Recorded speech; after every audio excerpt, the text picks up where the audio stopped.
Hey, what's up, you guys? It's me, GCP. I'm here to read you yet another story. This one is called The Ugly Duckling.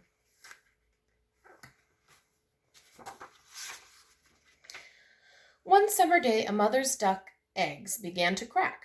6 little ducklings broke out from the shells. Peep, peep, they cried. Are you all here? The mother asked.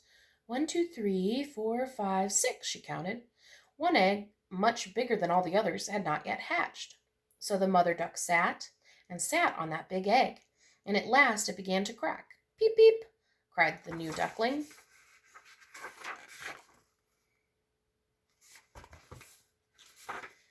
Leading her brood to the pond, the mother gasped when she saw the new duckling waddling along, for he was big and ugly. He doesn't look like the others, she thought. I wonder if he can swim. The duckling splashed into the water with the strange, ugly duckling last of all. He swam merrily with the rest. The mother was pleased. After a long swim, she marched her children into the barnyard to meet the other birds. Look at that big, ugly one, some ducks murmured. They laughed and began to peck at him. Leave him alone, cried the mother. He swims well, and he'll grow to be a fine drake, I'm sure. But day after day, the poor duckling's life in the barnyard grew worse. Not only did the ducks make fun of him, but the chickens and the turkeys did as well. Finally, he could stand no more teasing and ran away.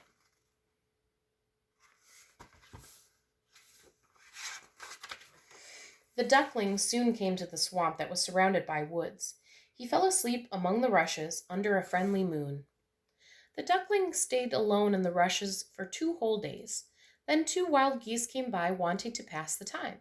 You're so ugly that I like you, one of them said. Come with us and we'll introduce you to some other geese. But before they could go, a great bang, bang ran through the woods. In a flash, the 2 wild geese were gone. Hunters and their dogs were coming through the woods.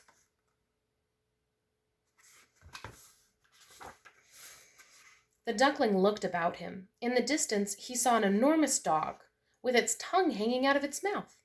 The dog came closer and closer, but after a good look at the ugly duckling, it barked and ran off another way. Thank goodness, the ugly duckling cried.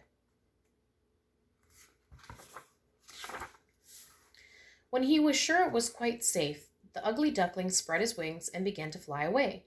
Flying was difficult, for it was his first flight and there was a strong wind. But he kept on till evening, when he came to a little tumble-down cottage. The tired bird slipped inside the cottage. It belonged to an old woman who lived there with a tomcat and a hen. What good luck, said the old woman when she saw the ugly duckling. We shall have duck's eggs to eat, if this duck doesn't turn out to be a drake. The hen and the tomcat crept quite close to the drake. Can you lay eggs? The hen asked. Can you purr or arch your back? The tomcat asked. No, said the young drake, but I can swim and fly. Swim, fly, the hen cackled. What earthly goods is swimming or flying? You should learn to lay eggs. Or purr, added the grinning tomcat. I had best be on my way, said the drake, whose heart was beating quite fast. He left the cottage at once and flew to a marsh. Outside, the autumn winds were howling. The young drake was happy to swim and dive in the water, but he felt all alone. One frosty evening, a flock of beautiful white birds flew overhead. The young drake felt strange when he saw them. He cried out to them and spun around in the water, but soon the large birds were out of sight. The weather grew colder, and one night the pond froze. The drake was stuck fast into the ice. The next morning, a kind peasant came by. When he saw the shivering bird, he broke the ice with his wooden clogs and carried him home.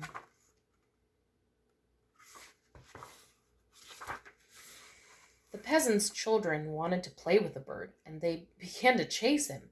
He flew up in panic, knocking over a pitcher of milk. It crashed to the floor along with some china. Oh, the peasant's wife cried, raising her hands in anger. This frightened the bird still more. He flew into the new butter, and then into the flour bin.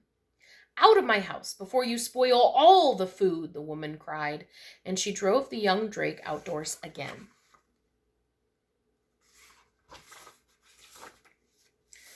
For the rest of the winter, the drake slept in the marsh grass. When the sun began to shine warm again, he awoke. His feathers were a lighter color now, and when he stretched his wings, he found that they were big and strong. How good it felt to fly under the warm sunshine! The drake flew until he came to a splendid garden. There was a pond, and on it gilded three of the beautiful white birds he had seen before. The drake fluttered down onto the water. They will not let me swim with them, he thought sadly, but at least I can gaze at them in all their beauty.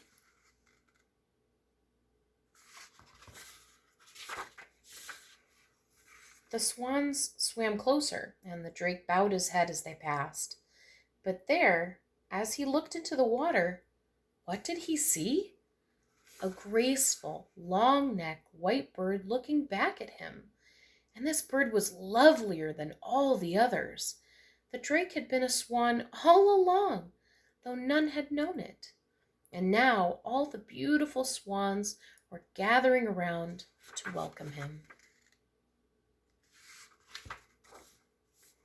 Two children ran into the garden. "Look, look," cried the boy. "There's a new swan." "He's the loveliest of all," said the girl. The swan was filled with joy. "I never thought I should know such happiness," he said to himself, "when I was but an ugly duckling." All right, you guys, that's it for this story. This was The Ugly Duckling. It's part of the Golden Books, the Little Golden Book collection. I'm not sure who wrote this one in particular, but let me see. By Hans Christian Andersen, illustrated by Lisa McHugh. So you guys can go to your local library if it's open due to COVID. I know that's probably, well, ours is open. So anyway, if you can't do that, you can always order it online. Ask your parents if they can order it on Amazon or eBay. You can find books just about everywhere, you guys. But anyway, if you liked that story and you want to read it yourself, it's called The Ugly Duckling. Thank you guys for watching, and I will see you on the next one. Bye.